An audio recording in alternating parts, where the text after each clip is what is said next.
Just leaving a disclaimer at the start of this video, please note that despite my harsh tone in the process of this video, I don't hold any ill will to any parties involved and that my exaggerated tone is mostly done for comedic effect. Thank you. My books Honest Bonds and Honest Bonds The Fall of Tenebris are available for purchase on Amazon. Also, manga writer has written a webcomic series called Shadows. Links to these can be found in the description. I'm someone who checks my emails regularly. I, keep an eye out for what appears in my updates, in my socials. I gotta see if I get any comments, stuff like that. Rarely does an email actually get me fully confused. Wasn't until November 2021 that I got an email from someone with the subject Sonic X CGI Remake. Now, this was an email that was directed directly at me. Like, no one else was CC'd in it. No one else was mentioned. This was just sent directly to me. I assumed that this user, whom I'm not going to mention their name at all because they have used their real name and their personal email address, so I'm not going to dox any of that. So, in terms of Sonic content on my channel, I've played Sonic games for live streams. I did that one Sonic X Risk Boost video, if anyone remembers that. And I did a Sonic fan series called Forces of the Returned, but even then that was only trailers. The only time I did anything else Sonic X related was the series of videos I did with manga writer, the Everything Wrong With series, and when I rewatched all of the episodes with him again for his retrospective. Links to those can be found down below as well. But I did ask Jack about it, and he has not received any email at all. We checked and everything, no email. So this person, who starts off with Dear Tommy, so they know who I am, but they know somehow they found me and spoke to me about Sonic. I should point out this was like, given the context of the email, the side about writing and stuff. This is before Honest Bonds got published and the rewrite got published, and this was way after the original version was taken down. But even then, that had nothing to do with the Blue Hedgehog. It starts off with, I believe Sonic himself can have a second chance. How would I do it? By giving Sonic X a CGI remake, and a shitload of emojis. What I specifically mean by that is improving all 78 episodes to absolute perfection. So from that context alone, I thought, okay, she wants to do essentially a remake of the original 78 episodes. Ambitious, but sure, 2021 was around the time the reanimated collabs became a thing, and a lot of those collaborations have been awesome. Personal favorite of mine is the Ultimate Showdown reanimated collab. That was actually quite cool. But okay, but that's just the start of this email. What else do the contents have? Remakes are often a chance to redeem countless negative elements that shouldn't have been there in the first place. I truly think that's what Sonic and his friends are in desperate need of. Alright, so I guess you'll want to hear my ideas for this remake in terms of story moments, animation, characters, and music. The way that's worded, and this could just be a me thing, the way that's worded of the I guess you'll want to hear my ideas implies that I somehow have done a statement where I wanted to remake Sonic X. I recall in part 5 of the retrospective that I said, oh yeah, Sonic should have fallen in Helen's garden and not Chris's, but that's about it. Jack and I have shat on Sonic X multiple times in private calls. We never really discussed about any remakes or anything like that, but alright. Actually, I don't think, was the retrospective done by 2021? I actually got to double check that, hold on. So I just did a quick check. All parts of Jack's retrospective were fully out by the time, way before I got this email. So I don't know. I don't know. I to this day, I don't know how this person, which I'll call her Sarah, for the sake of convenience. I don't know how Sarah got a hold of my name or my email. I mean, my email is on my channel, but I never spoke about Sonic X in my... It's a mess, but... Anyway, so these are her ideas for, story moments, animation, characters, and music, right? Get ready for this. Number 1. The music needs to probably sound like you're watching huge but down-to-earth blockbusters. No one wants to listen to synthesized bagpipes, which made me think that she found me through the Everything Wrong With. Kid-friendly accordions or even low-budget instruments. It needs to have epic TV series written all over these episodes. Maybe have an orchestral rock version of Open Your Heart in the episode of Sonic Fighting Perfect Chaos. I think it would be best to hire the composers of Sonic Unleashed and be done by the Tokyo Philharmonic Orchestra. Okay, you're doing a remake of an anime series and you want to get a fucking orchestra in. Let me just explain to people why that's not a good idea. So, okay, MIDI, synthesized MIDI, yes, okay, right. Synthesized instruments, they're often not the best. You listen to MIDI back in like the early 2000s and you got a Mega Man 2 Woodband moment. But MIDI has improved. Like, you know, you can get great faux orchestra nowadays with MIDI. If you want to get a full-on orchestral group together for an anime series, that's going to be really expensive. Because with MIDI, you can blend tracks together. You can change a few instruments to make them work, have them blend seamlessly to, you know, make it seem natural. You know, 4Kids did use a lot of music, but they were able to make the tracks blend in. Like, they were able to transition well from one to another with the occasional, you know, hard cuts because of a different C change. To get an orchestra in is just, like, why do you think when game companies have full-on orchestras, they scarcely use them? Sega used the London Symphony Orchestra in Sonic Forces, and they were only used for cutscenes. That's it. No levels, not even in the final boss of Sonic Forces. That was all synthesized. So already, you're looking at millions in your budget to hire this orchestra. And in case, you know, you need to, like, understand, like, something, like, you know, like, oh, they're just orchestras, what's the big deal? The London Symphony Orchestra, for like, you know, just for comparison, has done the music for Star Wars. Like, that's how big the orchestras are in films. And, you know, to do it for a series? Number 2, the voice direction should only be left to the voice directors who made it work best in places where it did work in both the English and Japanese dubs. Can you believe that the chefs at 4Kids spoiled the broth by bringing in 4 voice directors instead of sticking to just one? I believe Sarah has voice directors confused. Okay, so you have directors and voice directors. Believe it or not, contrary to what most people think, directors don't really do much. Normally it's the producers that do the majority of the work. Voice directors, in terms of like, you know, say dubbing an anime, it pretty much boils down to, okay, so here's the line, your sister died, so I need you to sound sad. All right, and take 1. No, please. No, could you sound more emotional, like really put in the emotion there? All right, take 2. Okay, that's good. That is the majority of what voice directors do. They don't really have control of like scripting or anything like that. Okay, maybe they have some control, but it depends on what studio and where. But the way that 4Kids spoiling the broth, you do have to bring in multiple voice directors, like, especially when you're doing a long-running series. Say if one director leaves or another one quits or another one is fired, you need to bring in multiple people. I'm not saying that's what happened. I'm pretty sure all of the employees were treated well at 4Kids when they were still around. But, you know, like, that is what, like, that is how it is. Multiple voice directors are needed for to get stuff done. That is the reality. Sometimes they can get by with just one, and sometimes that was completely fine. But you do need multiple. You can't just stick to just one. Otherwise you're overworking them. And even at the time, was that mid 2000s?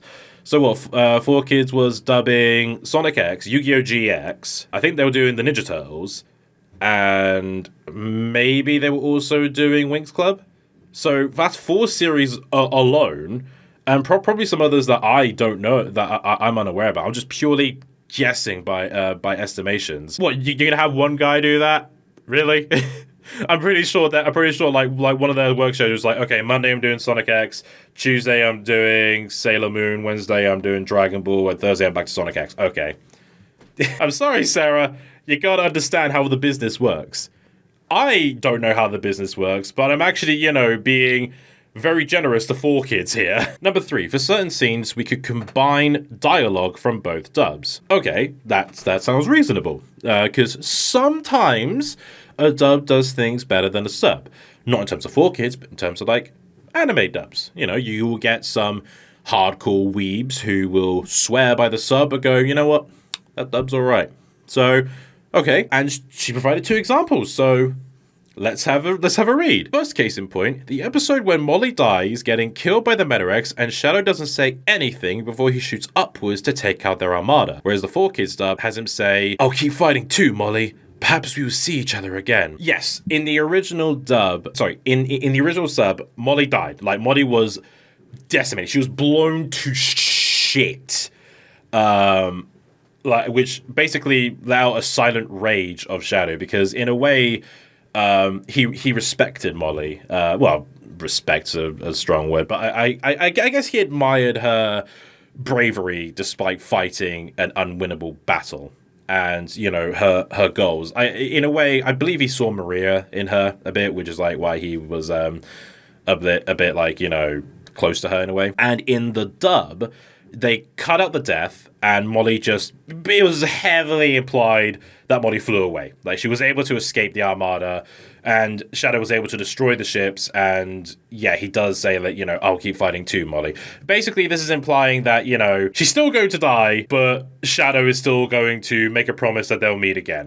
No, you know, I'm not much of like a sub weeb. I do watch dubs in preference, but no, that's just not.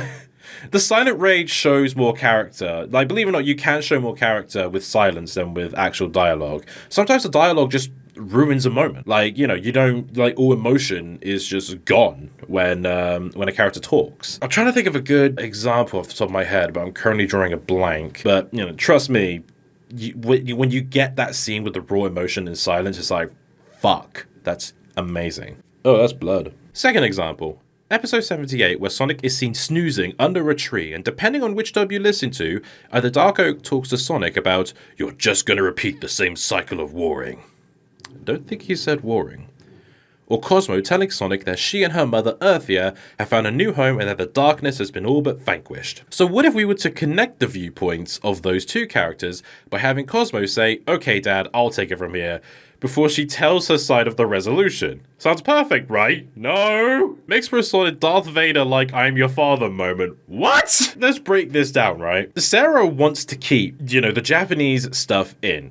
Like, Sarah wants to make sure that this stays pure to the sub. Cosmo fucking dies in the sub. Like, she's dead. Tails kills her. Like, Tails presses that trigger and basically she gets super bulleted to death. Like, that's how Dark Oak is defeated by the hands of Cosmo, Tails, and the two super hedgehogs. So in this, yes, she's absolutely right. Dark Oak talks Sonic in the sub, Cosmo talks Sonic in the dub. Obviously, they did that in the dub because it's like, you know, it's like, "Oh, don't worry, I'm still alive, you know, ha ha ha ha ha ha ha, all good." And, you know, in the sub, Dark Oak's vengeful spirit lives on, basically trying to claim another victory because, you know, it's like, "Yeah, you're gonna go to shit, you're gonna kill each other again eventually." And Sonic is cocky about it. If I recall right, I think he's like, "Well, maybe, but, you know, that's why we keep living on." That's just, can you just imagine just like Sonic is just like relaxing under the tree, hearing the taunt from the villain, and then just hearing just like fucking, like, "All right, yeah, dad, move it, dad, fuck off, dad, father, go away, all right?" "Hey, Sonic, yeah, we're doing fine. You know, Earthia's sorting dad out, and yeah, we're good." Like, that'd be stupid. What? No. How is that like "I'm your father"? Like, I don't seem to recall.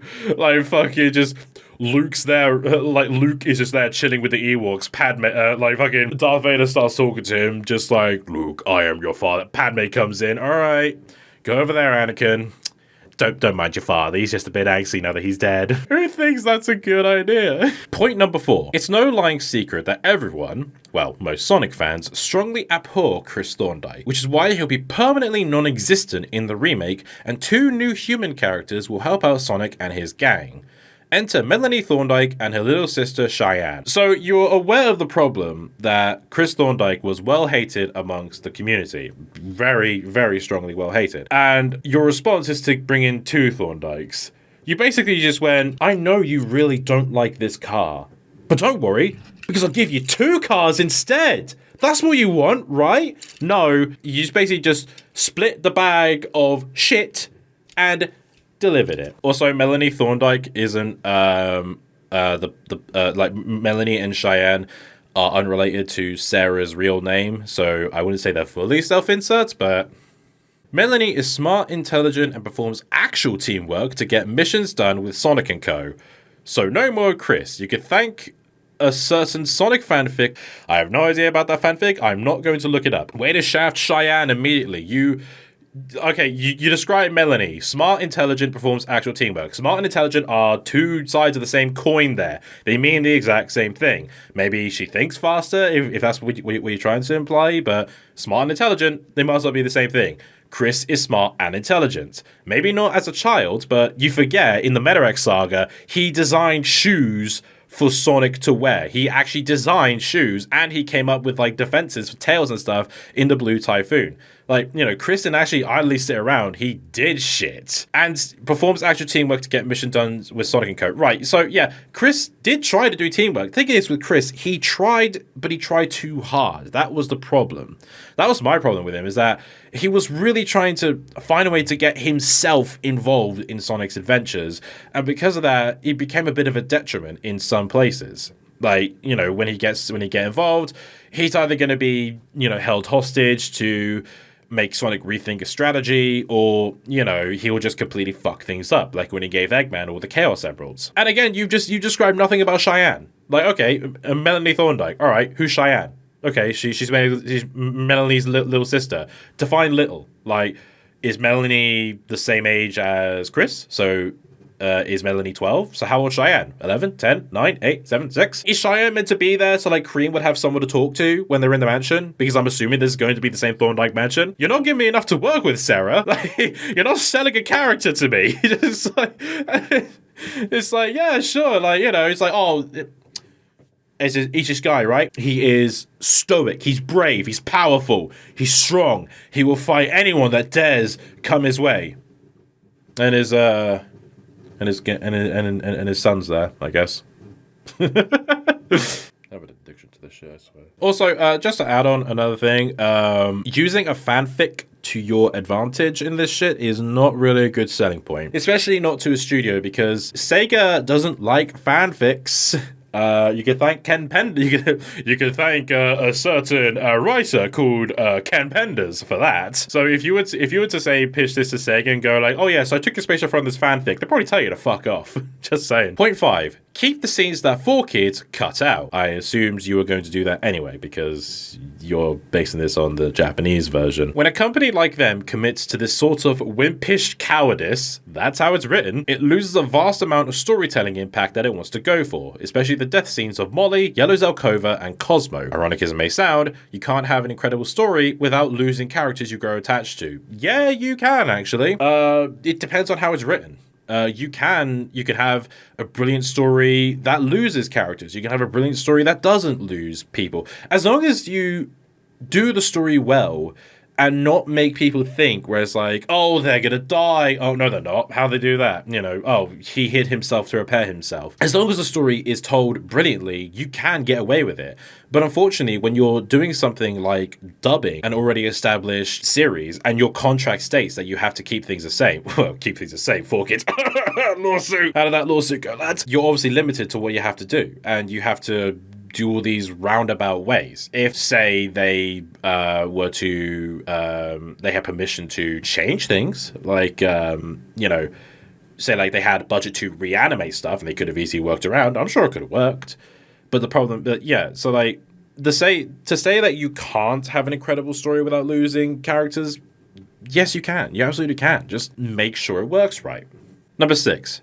Keep the moments that both refer to the Japanese culture and scenes where text get removed. Point number 5, keep the scenes that 4Kids cut out there. You should have done that as a bullet point of just, you know, a footnote, i.e., keeping the Japanese text and stuff like that. I'm just shocked that every time that American companies like 4Kids thought that making people illiterate and Americanizing the content of the episodes is seen as a good thing. That to me starts the growth of speech and curiosity of traditional/modern Japanese customs and ways of life. So I believe 4Kids should have been and still need to be held accountable for blowing things up in the faces of the Sonic fan base. I got this email in 2021. Sarah, are you in the mid-2000s? Can you email travel through time? You looked up fanfic fix for this. You came up with all these ideas, but you don't know about the 4Kids lawsuit. Like, for those who don't know, 4Kids actually got sued because of their changes. I believe it was TV Tokyo. When they saw what happened to One Piece, they were appalled in the English dub, and they pulled away 4Kids' translation rights,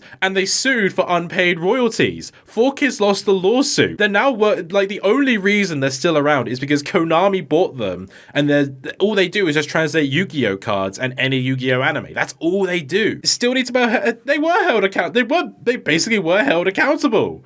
Like, because they made unnecessary changes. I get what you're trying to imply, but have you not watched any dubbed anime? Funimation? Say what you want about Funimation, they do keep stuff as is, you know? Sure, they may change some words around because they have to do little fucking lip flaps, but, like, they do keep Japanese stuff there. They just have a fucking, like, on-screen text translation. I think the only time any anime actually changed it to English text is when they had permission to do so. Because of stuff like 4Kids, the contract states, you are just translating the anime. You can only do this. You can't do anything else. Like, I'm sorry, Sarah.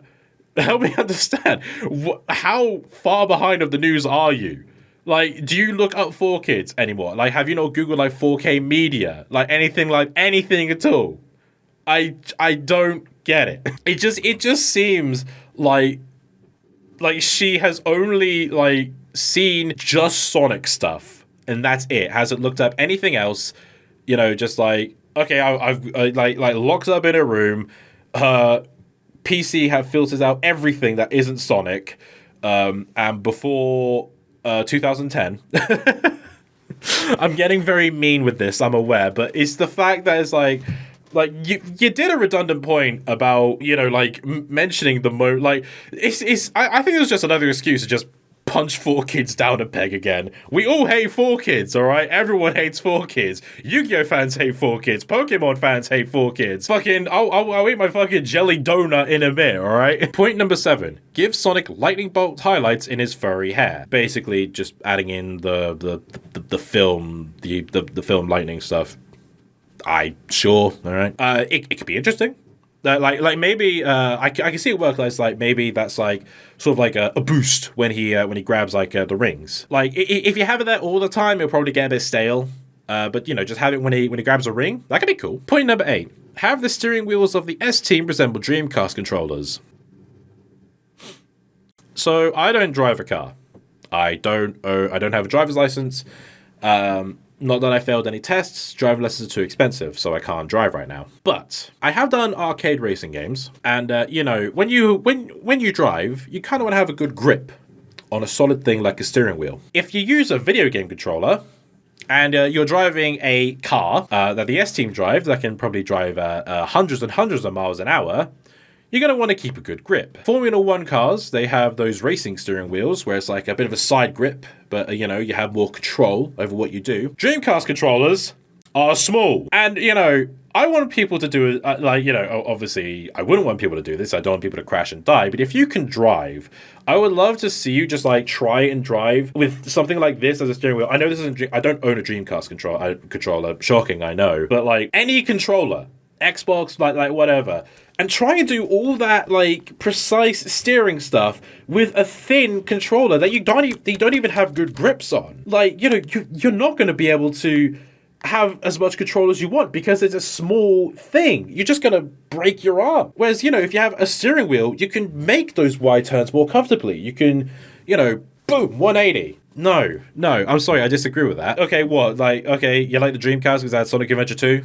So you want to mention the Dreamcast a bit there? So does that mean you're going to have a separate release for the European market that has the blue Dreamcast as well? Because Sega really pays attention to that detail. Believe it or not, they really do. Even in something simple as the Hatsune Miku Project Eva games, they will have the blue Dreamcast as well. They pay attention to that stuff. That's such a pointless thing. It's also a pointless thing that no one is really going to pay attention to. Unless you do a zoom in close up on the wheel, hardly anyone is going to notice outside of those, like, you know, like top 10 things you missed in the Sonic X remake. And then everyone's going to start pointing it out because, you know, they saw or a video commenting and going like, "Oh wow, I'm gonna spread this. I'm gonna spread this as my own facts that I found out. I know what you're like." I'll send you this YouTube link if you need further answers as to why this anime deserves to be on the big screen in all its fluid, colorful CGI glory. Big screen.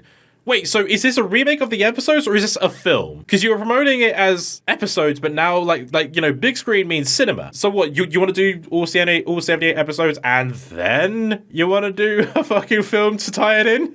Why? Also, I did take a little gander at the YouTube link she mentioned. Well, first off, she linked a Reddit link, which led to a YouTube link, which seemed redundant. But it was basically just people like a basic discussion of why they would like to see this happen. No different than when you see Let's Players discuss what they'd like to see in a video game. Like, nothing new from there.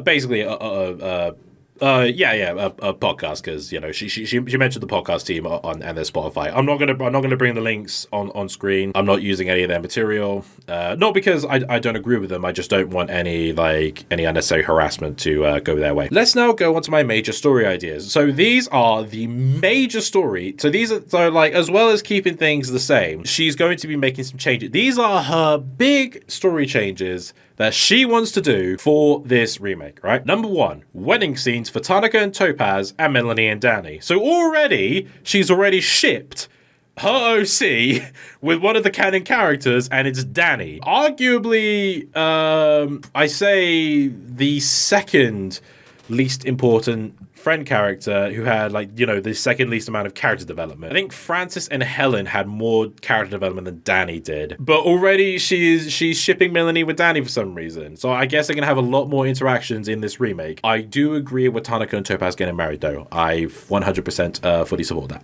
Number 2, Cream and Cheese fly sobbing over to Sonic and he hugs them as he looks off into the sunset. This is a major story moment, apparently. So for those who don't know, in episode 38, I think it is, but they did Sonic Battle as a little 3-episode arc. Very good little mini arc. It was very funny. I liked it. But at the end, Emil absorbs the Chaos Emeralds and he goes on a rampage, destroying the city way more than what Eggman wished he could do. And it ends with Cream and Cheese destroying him. Because he learns from all of Sonic & Co's attacks. Cream and Cheese work together, which means he can't read their moves. Very good, very depressing scene. Just seeing Cream and Cheese cry, that broke my heart. But that is what happened. At the end, they kicked Emil into the sea and they flew there up in the sky and they hugged each other as Emil's body exploded and a huge wave came out into the sea. Very good stuff. One of the better episodes of the show. And Sarah wants to ruin that by having Cream and Cheese run over to Sonic. That's highly unnecessary. The ending shot was more than enough, because I think even Sonic stops people from going over to Cream and he'd be like, just let them cry it out. I could be misremembering that though, but the point is, no, don't do that. Stupid. Number 3, Melanie bids farewell to her family and friends before going over to Sonic's world instead of leaving them a letter. So that's still happening. That was the biggest thing that people hated about Sonic X, was the fact that Chris still went over there. You're gonna have to really convince people that they're gonna really like Melanie to have her go back to Mobius. Nah, that is a very, very hard sell. I'm sorry, so she's still gonna go over there. She's married to Danny at this point. She's leaving her husband behind just to go back to Mobius. Unless you can give because Chris kind of had a reason for it. Shittily written backstory, mind, because the anime does such a piss poor job at selling us his harrowing childhood before Sonic arrived. But basically, so Melanie is going to be happily married, probably a scientist as well, based on the smart intelligence design. And basically, she's going to go, you know what? I don't want this happy life. I want myself my furry blue boy, and is just going to fuck off back to Mobius to see Sonic again. Why? Why is she going to do that, huh? And Chris left a letter because he knew everyone was going to stop him. He knew that if he did, everyone would be like, no, don't you dare. No, what the hell are you doing? Don't do it. It's not ready yet. We don't know if it will work. Why are you leaving us? Is everyone going to be fine if Melanie does it? Like, like she's just going to be fucking, like, you know, just, yeah, sorry, Danny, my love, my sweetheart. I'm going to go. Okay, see ya. Like, no, what? Like, if you want to do, like, if you were to do this as a remake for a love letter to the fans, you get rid of the human. You do the Metarex saga, don't have any Thorndyke there. Oh my god. But part 4, this is the biggest thing. Like, you thought that I may have been harsh about these suggestions over the course of this email, and I'll agree to that. You know, I may be a bit too cruel. Like, you know, speaking as someone who is a bit of a Sonic fan, you may think that I don't know what I'm talking about. So here's part 4. This is all what she wants to put in the CGI remake. I also want to mention, this was way before Sega confirmed that all of the characters are ageless. I'm reading this exactly as is, by the way. Just before Sonic and Shadow go off to fight the Metarex one last time, Sonic, in his super form, flies back inside the Blue Typhoon spacecraft, hovers over to Amy before performing 3 gestures that will indeed satisfy the 30-plus year wait for the Sonic fanbase. These gestures, right? I swear, I'm not making any of these up. These are what she wrote. Gesture 1. Sonic uses telepathy to create a ring made of tiny shards of the Chaos Emerald on the outer circle of the ring and a huge chunk of the Master Emerald in the center. Amy just needs to rub it like Aladdin's lamp and Sonic will appear right at her side in his super form. So he, you know, the indestructible Chaos Emeralds, like he just, you know, just starts sanding them down, I guess. To get tiny shards to make a ring around Amy's finger, and Moby has a huge, so you need to make a big fucking ring and a chunk of the Master Emerald. And Knuckles is okay with a huge chunk. Knuckles is okay with this huge chunk of the Master Emerald being taken away from him. Never mind the fact that, you know, that could possibly ruin the Blue Typhoon because the Master Emerald is the fuel of the Blue Typhoon.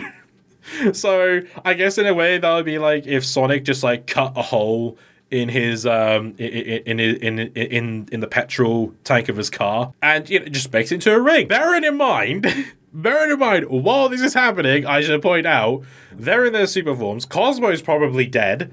Like, I'm not sure when this takes place. So that takes place before or after Cosmo dies. But, you know, when Dark Oak is ready to destroy the universe, his like evolution process, like everything he's doing is ready at its peak, ready to kill everything. Sonic's like, okay, but like, wait 1 minute, goes back to the Blue Typhoon and does this while the universe is being destroyed. Also, unless I'm mistaken, I think telepathy is the power to read minds. I think you're thinking of telekinesis. Gesture 2. Sonic wills this, a green glow to shine from his gloved hand or paw, places it onto Amy's stomach and makes her pregnant. No wonder Sen Amy fans constantly demand for them to be a couple and have many hoglets through their fanfics and fan art. You can't use the fandom as a justification for something like this. So Sonic just impregnates Amy is now the Virgin Mary at the age of 12. I can't just... People ship Sen Amy. I get that. I get people ship Sen Amy. People ship Sen Ali. People ship Sonado. People could ship whatever the fuck they want. But that's not a reason to make this happen. Like, could you just imagine that from the perspective of everyone else? Cream, Rouge, Vector, Espio, Charmy, Chris, Tails. Like, you know, just like Sonic comes in, gives Amy a ring, rubs her stomach, and boom! 9 months pregnant. Obviously, I'm not implying that's how far in she'll be, but even fucking still, why would he do that? There's no fucking... Of all the times he had a chance to fuck Amy in Sonic X, you know, so, like, and this is when he's like, yeah, I should probably do something about this. Like, right when the universe is about to end? There are shadows outside wondering where the hell Sonic is! Gesture 3. After 30 plus years of Sonic always turning his back on Amy and refusing her marriage proposals, they finally kiss. Oh, that's what they do. So gives her a ring, makes her pregnant, then kisses. I feel like you got the steps backwards. I don't understand why you would make that why it's the pregnant part I don't get. Okay, go back to kiss Amy. Whatever, sure. Make a ring. You've already lost me. Make her pregnant? Shut the fuck up. No, there's no way anyone would agree to this. Like, Son Amy fan, I've seen wild Son Amy fans. There was like one on Twitter that went after people if they didn't agree that Sonic and Amy is the OTP. I'm still looking back, like, no wonder Son Amy fans demand them to be a couple. They demand any couple to be a couple. Like, any fucking ship demands a couple. People demand Mario and Rosalina to be a couple. Doesn't make a fucking difference. I gotta get off this point. But those are the three gestures. That is the major story that is going to be the sort of like climax of the... Oh god, why did I say climax? And to act as a cherry on top of this production Sunday, yeah, that's a word for it, the CGI itself will be brought to life at Marza Planet Studios, which is Sega's movie house. They are Sega's in-house like studio. Well, not in-house, but Sega does own them. But I've got a couple more surprises to tell you. Oh boy! The way she says a couple more surprises, as if this is already planned, this is already signed, all of this is prepared, and she's selling this to me, like what, to be an investor?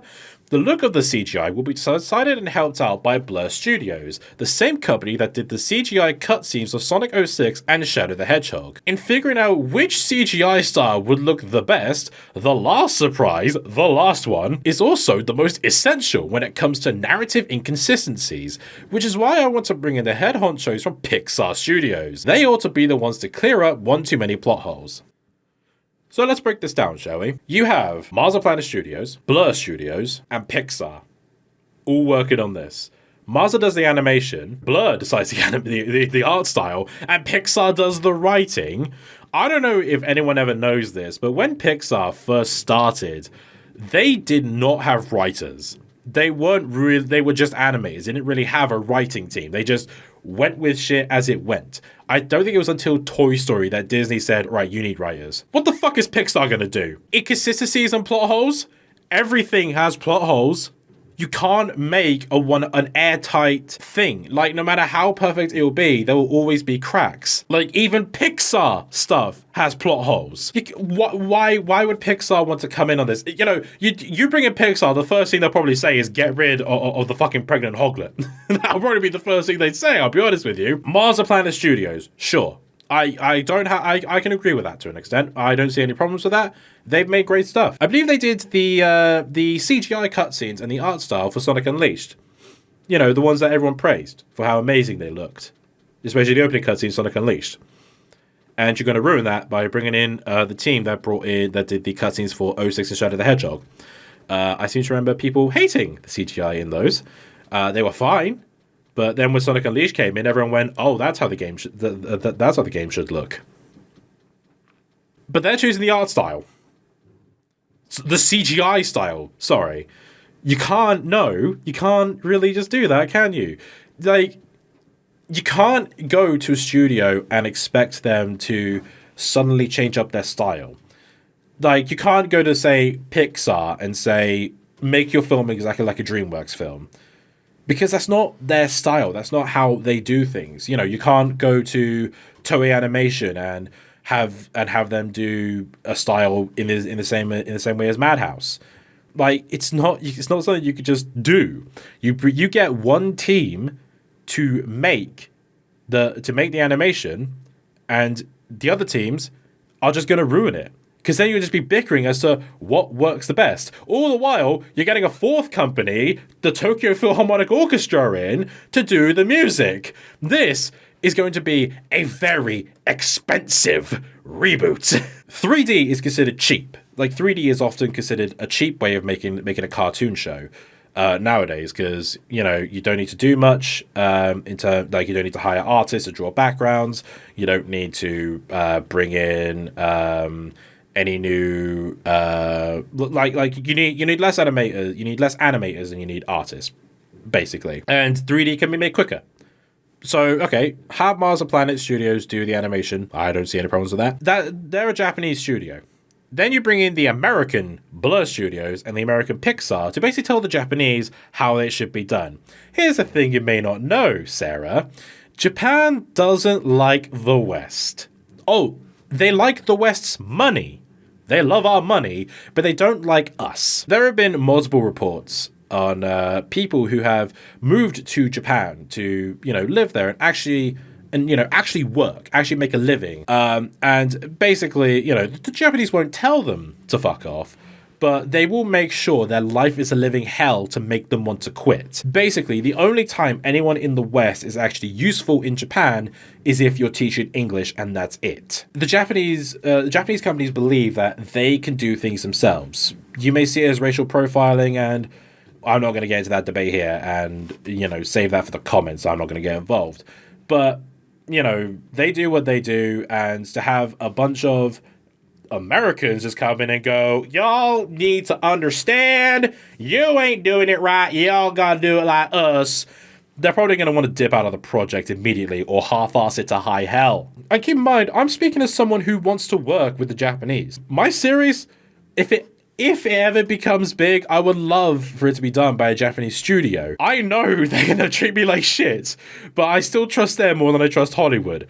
That's very ambitious of me, I'm well aware. Like, trust me, I ain't expecting it to be unexpected fame that easy. But you will also factor in so much money is going to be sunk into this. That would probably be the most expensive TV show ever. That would be so expensive. Sega would never go that far.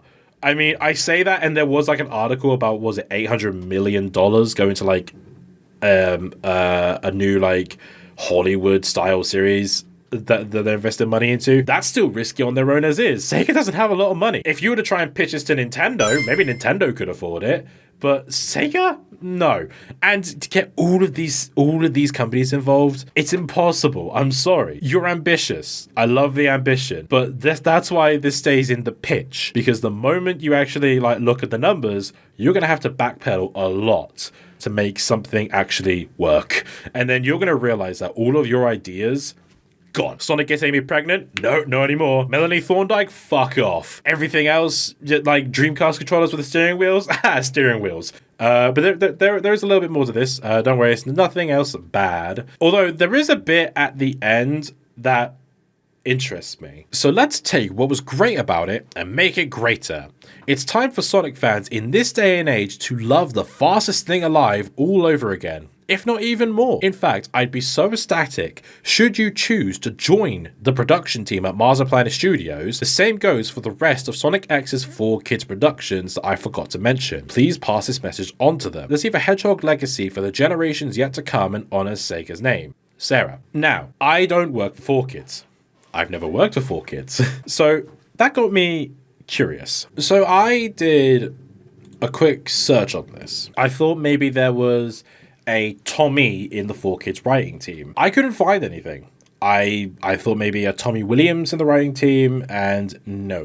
There was a Thomas. Maybe people called him Tommy for sure. I don't know. But the way that line goes, please pass this message on to them, implies that Sarah must have thought that I was an old writer for 4Kids. Also, just gotta point that out. So she spent multiple times in this email slandering, berating, like just shitting on everything 4Kids did to the Sonic X dub. But basically just said, oh yeah, no, I want 4Kids to work on this as well. Which shows that she doesn't know what happened to 4Kids. Did she try and get in touch? She try and find the 4Kids email? Like, do you think she saw 4K Media and went, that's not 4Kids? Like, who are these guys? You spent ages shitting on the company, and yet you want the company to work with you? I don't get it. If they do actually go through with it, and Marza Planet, for some reason, was to bring in English Western writers, sure, I'd actually be interested. I would love to to present myself as a writer. Do I have the qualifications to write for a show? Oh God, no. But I feel I could bring something to the table. I have had ideas for a bit about how I would handle Sonic X. I'm not putting my hands up right now. I'm not saying I could do better than Sega. I'm not saying I am the definitive Sonic writer. No. I have had ideas. And if this email was like a message about the future, if they actually go through with it, you know what? Fuck it. I'll submit a form to apply for a writer. Will I get approved? Never. But you never know until you try. I mean, what else do you want me to say about this? It's no different than seeing people have ideas for like a Sonic Adventure 3 and like a pitch for a story and stuff like that. Frankly, I wouldn't be surprised if Marza Planet Studios has received emails from Sarah and other people who probably want to see more Sonic stuff from them. I wouldn't be surprised if, they just have a filter for Sonic and it immediately goes to the spam folder. But this email, like, no matter how many times I'm going to clear out my emails, this is sticking around. And now that I've finally immortalized it on a YouTube video. And Sarah, if for some reason that you have made it into the end and you're pissed off by all of this, please know I did try to talk to you about this. I tried to get in touch with you. I wanted to talk to you in a video call. I suggested Discord, I suggested Skype, I suggested Zoom, and I even suggested Facebook Messenger video call. You did not respond to me at all. So I'm just doing this as a quick follow-up to the video. I'm currently editing the video right now. This is like 2 days after I was filming. I was re-looking through my emails because I was almost certain we did have a conversation at one point. What I was saying about her not getting into contact with me, that's not actually what happened. So I did leave her a lengthy response about all the things that needed to be addressing, and her response was basically linking another fan fiction. And I suggested that we could talk on Discord. She said she didn't have Discord. I was thinking like, okay, any form of communication outside of Gmail. She suggested FaceTime. I don't have an Apple product, so I can't do FaceTime. And then I suggested Skype. And her response to Skype was, and I'm reading this quote word for word, "My best idea would be to come to Marza Planet Studios, Sega CGI house, when I start working on the Sonic X remake. I guarantee it. You can come over to Tokyo, where the studio is, starting on day one." She was adamant that this was actually going to happen. And that I could just casually fly to Japan from the United Kingdom. Ignoring the cost of a flight. That's just, no, and I was just saying, okay, we need to address this ASAP, because I didn't want to break her feelings, but I was like, So I did suggest Messenger at that point, and she was like, okay, let's talk on Messenger. I linked her to my Messenger name, I linked it to all that stuff, and that's when she never responded. She never responded to me at all. Didn't send me a friend request, and because of Sarah's generic name, I couldn't exactly find her. There wasn't her email doesn't have a profile picture or anything like that. So I couldn't think, okay, so this, that. And I looked up Marza Planet Studios, Sonic X remake, Marza Planet Studios, her name, nothing. I couldn't find anything related to it at all. So I don't know what happened on her. Did she have a meeting with Marza? Did she really think that she was adamant that they were going to agree on this? I can't fathom it. I'm looking at it now thinking, what the hell? It's bizarre. It really is. I wanted to discuss this. I wanted to know what paint thinner you were sniffing when you thought this was a good idea. My email's always open, so if you want to get back in touch, send me an email or a DM on Twitter. But yeah, I hope you will enjoy this random ass email I got. I don't get that many weird enough emails to warrant this stuff. So I don't think another video is going to happen anytime soon. Ciao.